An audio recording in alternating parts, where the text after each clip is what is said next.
It's time for our April plan with me. With spring around the corner, we are taking on a bumblebee theme. I'm using lots of color and I'm showing you how to do all of it.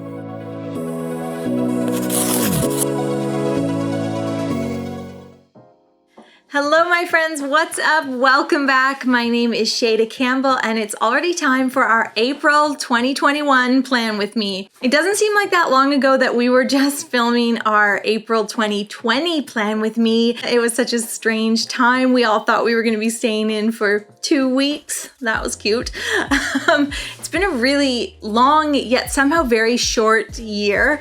And I had asked last month, are you still journaling now that you're maybe working from home or post-COVID times? Is this still something that is an important hobby? And a lot of you said, yeah, it felt the same as me. You'd kind of maybe taken some time away from it and gotten out over the summer. And now you're coming back to it. As someone who is self-employed, I actually find that journaling is a really great way to stay organized. So if you are working from home or having to be a little more self-motivated, bullet journaling, I think is a great way to stay kind of inspired and get all your ideas and to-do lists in one spot. It really can be whatever you want it to be, whether it's a calendar or a motivational journal.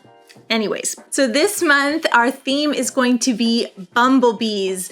This has been highly requested. A lot of people have asked to see a bumblebee theme and I thought it would be really fun. I'll be honest, I was a little afraid of drawing a bumblebee.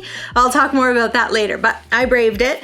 And actually I made a bumblebee mobile for my nursery. So yeah, maybe bees are just on trend.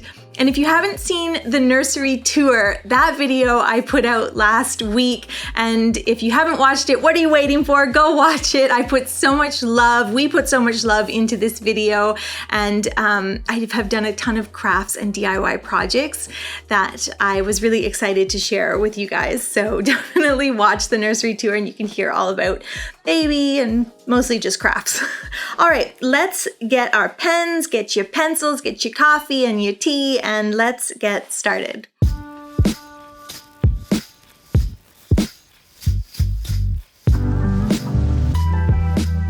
As usual, I am working in my dot grid notebook from Archer and Olive. I love this journal and it is linked in the video description. If you're still in the midst of your 2021 yearly setup, that's cool. And I have a very long in-depth video sharing how I set up my journal. So I'll link that in the description as well.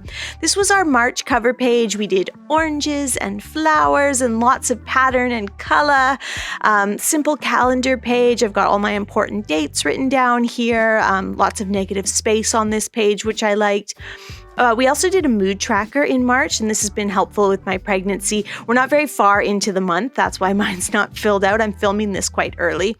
And then we had this really fun weekly layout with all these flowers and lots of room for colorful illustrations. I've got my setup done for next week. I'll leave a blank page for the last week of March, and let's flip over and we're going to do another Dutch door, baby.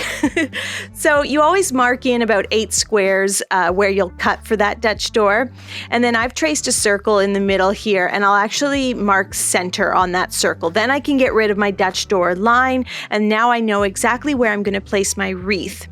So I'm going to start with the wreath and then do the bee later. I'm using a couple of pens from Archer and Olive, and then I'm, as usual, using my Faber-Castell brush markers. So the wreath is such a simple form. You can trace a bowl, trace a mug, and then you're just going to go around and place all the little leaves and flowers. It's always a really symmetrical, easy, achievable design. So I go back to wreaths again and again. And you can see me here just layering. Started with the blue, then I put a few gray leaves. Now I'm coming in with these pens and actually adding in some tinier, more delicate shapes, but still just sticking with basic leaves. So nothing revolutionary here, but it is going to look really pretty. And you can see as I go along on the other side, it just fills in really naturally. Leave a little bit of space between all the blue leaves, then go in with your gray. The Archer and Olive pens are really nice. They're almost like a paint pen. You can actually layer light colors on top of some of the darker colors, and you see me doing that here, and they are really beautiful colors. I've picked this gray blue and this brownish mustard tone, and it just adds so much to the wreath. There's nothing better than having markers in beautiful colors to really make your illustrations that much more sophisticated and adult. As I mentioned in the intro, I've kind of been procrastinating on doing a bumblebee theme, even though it's been a popular request, and that's because I was a little afraid to draw a bumblebee. I think with insects, they look really good when they're quite symmetrical, and I just felt like it was going to be tricky. But you know what? I think I've developed a way of drawing it that actually makes it really approachable, and it wasn't as hard as I thought.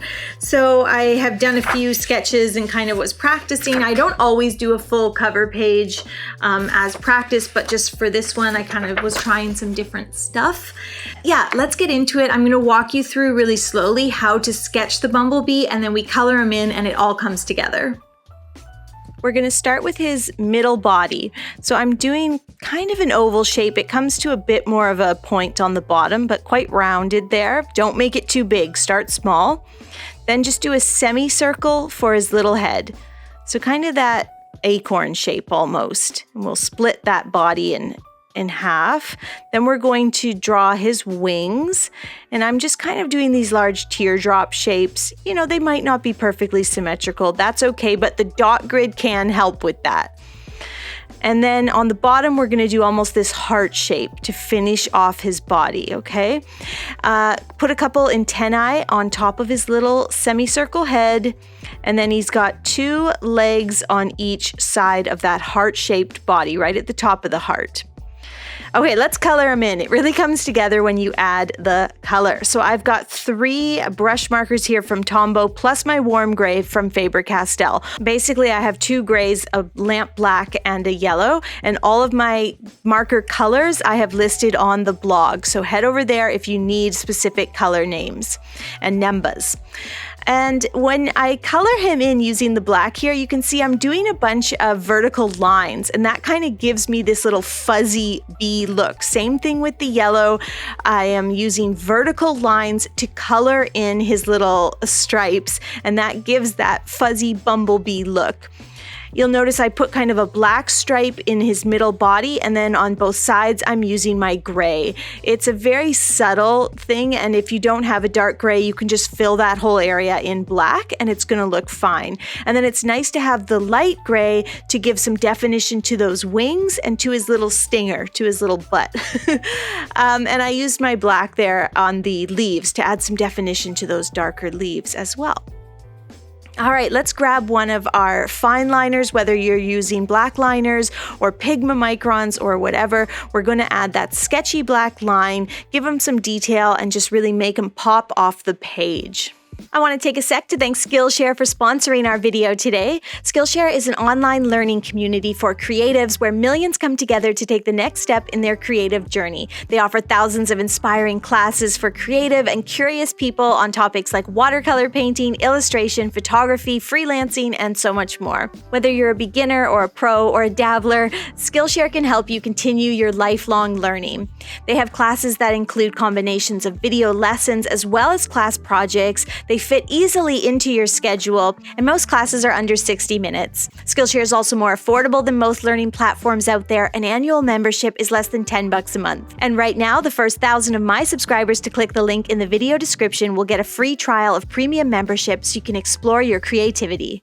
With our wreath and bumblebee complete, let's get ready to cut out our Dutch door cover. So place a cutting mat under that 1 sheet of paper. Then you're going to use a ruler and a little paper knife and just cut along the straight areas. Always do that first. And then you can use your paper knife or some small embroidery-like scissors to cut along the more complicated edge. So there's mine. It turned out fine, and I'm going to write April right below that wreath. And I just write it lightly in pencil, and then I'm going over it with my warm gray marker, thickening those letters so they have a nice weight. And then because they're so thick, it makes it really easy for me to go in with a fine liner. This is an 01 nib, so quite a small nib, and we'll just add that shadow on the right-hand side.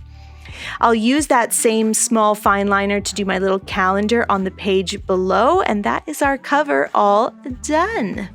Just a reminder for channel patrons, I always give the cover page as a printable so you can print it and use it in your own journal, and that'll be available on Patreon, so head over there after the video. If you're interested in supporting the channel, all the bonus content starts at just a couple bucks a month, so go check it out. Creating the Dutch door always leaves me with a page underneath. I usually use that for my month at a glance. And since we're doing bees, I thought it'd be fun to do a bit of a honeycomb pattern. So of course I didn't want to draw that, so I printed those out and then we'll transfer them in. I'm not sure what size I'm going to use, so I put a bit of graphite on the back of the two small ones. I'm going to tape that in. I think I went with my smallest honeycomb, but whatever size works for you. And then we're just tracing over that with a nice sharp pencil. And then you get this really light honeycomb pattern that's, perfect. And we're going to color it in using our brush marker. And the brush markers are great because they have that nice fine point, so you can trace around and then fill in with color, and it goes really quickly and it's a really simple process. So I used my nice light brown. I think that looks nice. And then I thought I'll just use those colors that I've sort of already picked my color palette, and I'll do a little simple floral kind of overlapping the honeycomb. So you can see I've started with the dark blue, the dark indigo for the leaves, then some warm gray leaves. Then I'm coming in with those smaller pens from Archer and Olive and placing some tiny leaves. So it's all really simple and basic. And then instead of doing a bumblebee, I'm using the yellow that I used for the bee to do a couple flowers. So I continue the color palette and I do not have to draw another bee. And also worked a bit of dark brown in there as well. Let's grab a fine liner, and I'm not going to trace around every shape. I think that would be a bit much, but just some of the larger elements like the flowers and larger leaves, I'm going to add that black line. Not sure about this illustration, but I'm going with it. I'm running with it. Decided I would add a few more honeycombs. So again, it's really easy just to continue to transfer and color in. And I think that looks okay. I'm going to put my goals, my kind of major monthly goals and major to-do list down here at the bottom of the page. Just do it in pencil first. Simple print is all you need. Maybe a little hand-drawn border around the titles there. And I'm using the 03 nib fine liner to go over all that. I'm going to clean up this page by erasing any remaining pencil, and that is our Dutch door cover and month at a glance calendar page all done. So that's it for the month at a glance page. I did finish it off just by putting a bit of ripped paper in there as well and writing month at a glance. It got a little busy. I don't know how successful the illustration on top of the honeycomb pattern was, but I was trying something new. Your journal does not have to look perfect. It's a great place if you have an idea to try it out. Like, why not? And if your stuff does get a bit busy, you can always add a little washi tape or ripped paper in there, and that's a good way to kind of take it down a notch by, just adding a big color block with tape or paper, basically. But anyways, let me know in the comments, do you like this? Or I think it's a bit cluttered, but whatever. Let's flip the page and we're gonna do a calendar for the month ahead. So this month I'm going back to a 2-page spread. I have the calendar on the left. I've traced a circle. I think I used that bowl. And I've also just drawn in a square here on the right. So lots of space for my calendar, plus lots of space for notes. We'll take a larger nib fine liner like the 03, not large, kind of in the middle. And we're just gonna go over our grid. Now, you know me, I don't like rulers. They slow you down. And if you just pull the pen towards your body, it creates a stable enough motion that you can get a fairly straight line. I'll go ahead and fill in all my numbers, and this is just a really quick way to create a nice symmetrical calendar. All right, with that done, I am going to do the same title here for April that I used on my Dutch door. Quick pencil, cursive, go over it with a brush marker, like a warm gray is always good, and then use your fine liner to add that little shadow line on the right-hand side, or could be on the left, whatever you like. Get crazy.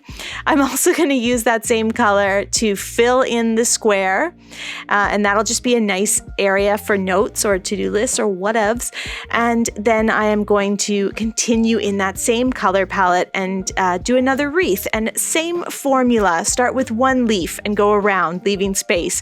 Then do another leaf design in another color, and then maybe add a little flower. And then if you have some tinier pens, add some tiny leaves, or you don't even need tiny pens. The Tombow has a dual brush. You could flip it to the other side, add some delicate shapes, and in that way you create this beautiful, symmetrical, colorful wreath that is so simple.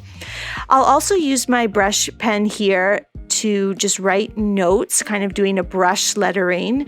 So you always make the part of the letter where you're pulling the brush towards your body. That's where you're gonna, add that pressure and thicken that area of the letter. And I am going to use my lamp black, same color here, to just fill in the top of the calendar. With that complete, I'm going to add just a little bit more black to my wreath, and that's going to kind of tie the color palette of the entire calendar spread together in a really nice cohesive way. Okay, what else do I need to do? Oh yes, let's do our dates, or our Sunday through Saturday, using a white gel pen. Remember, I've linked all the supplies in the video description as well as on my blog. So if you want to know my favorite gel pen, check it out. There's an Amazon link there. And I think that looks quite nice. Moving right along, I am doing the same weekly layout as last month. So make 4 rectangles, each 11 squares across if you're working in an Archer and Olive notebook. That's the width. You're going to mark center in order to divide those rectangles, and then you're going to mark on both sides of center to create a nice margin right through the middle, and then erase it so that you don't accidentally go over it in pen. So you can see I'm doing the same thing here, where I use the fine liner, pull the pen towards my body to keep the lines straight. They're not too straight, that's for sure, but it's better than a ruler in my opinion. And now I've got this nice margin through the middle where I'll place an illustration. We can just write in the days of the week here, maybe leave that 8th section for notes or lists or whatever you need. And I always write the week in the margin on the left. So simple setup, really, really simple. And now we'll talk color because we're going to do an illustration. I'm working with a similar palette, but I'm going to extend it slightly. So I still have that indigo. I've added a lighter blue, a minty green, and then the warm gray and the brown I already had out. So basically the same color palette as well as that yellow and black. I think I've just added the blue and the light green, but it's going to really pop, and we're going to do some flowers with some little bumblebees. So I am just working my way through the middle here. I actually approach this a lot like I do the wreath, where I start with one color and one shape. In this case, it's my largest flower, this big blue flower. Then I'm going to add dark blue leaves. So I'll go in and I'll go from left to right and add all my blue leaves. Then I'm going to get a different color, in this case the minty green, and add some smaller, more delicate leaf shapes. And from there we just kind of go on and on. So it's a really nice, simple way to create a big burst of colorful florals. I'm using brown to do a little bit of dotting in the center of each flower for the stamen.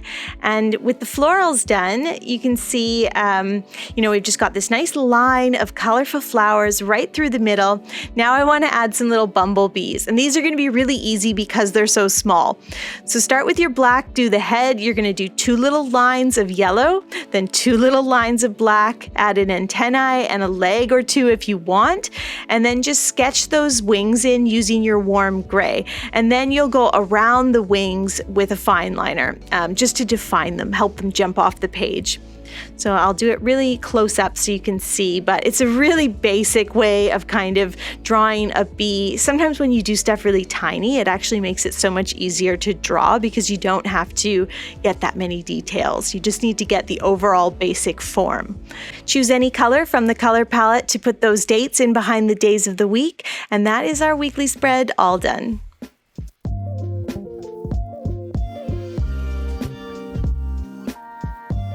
Okay, let's have a look at what we completed together this month. We did a Dutch door cover with a month at a glance below, all in a really subtle color palette with this bumblebee and honeycomb theme. As I said, I'm not sure how I feel about the illustration, but it's always fun to play and experiment. I really like the calendar page, gives me a lot of room for notes and all my appointments and YouTube videos. I did leave a blank page in here. I might do a quote or an illustration, but I might not because I'm pregnant and I'm just taking it easy. And then I kept the same layout as last week for my weekly. It's just so illustrative and fun to do, but I'll probably switch it up next month.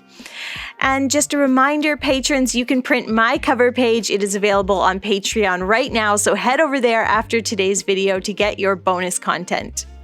Thank you so much for watching, and thanks to Skillshare for sponsoring today's video. A Skillshare membership gets you access to such a wealth of creative classes, and one that I thought you'd really like is Illustrating Expressive Stylized People by illustrator Tom Froese. He's got a really wonderful style, and he says right up front, this is not a classical figure drawing class. It's all about developing your own style, putting that touch of whimsy and personality into your drawings. Just one of the many classes to check out. Remember, Skillshare membership is less than $10 a month, and right now, the first 1,000 of my subscribers to click the link in the video description will get a free trial of premium membership so you can explore your creativity. Thanks again for watching. Don't forget to hit that subscribe button, and I'll see you soon with a new tutorial.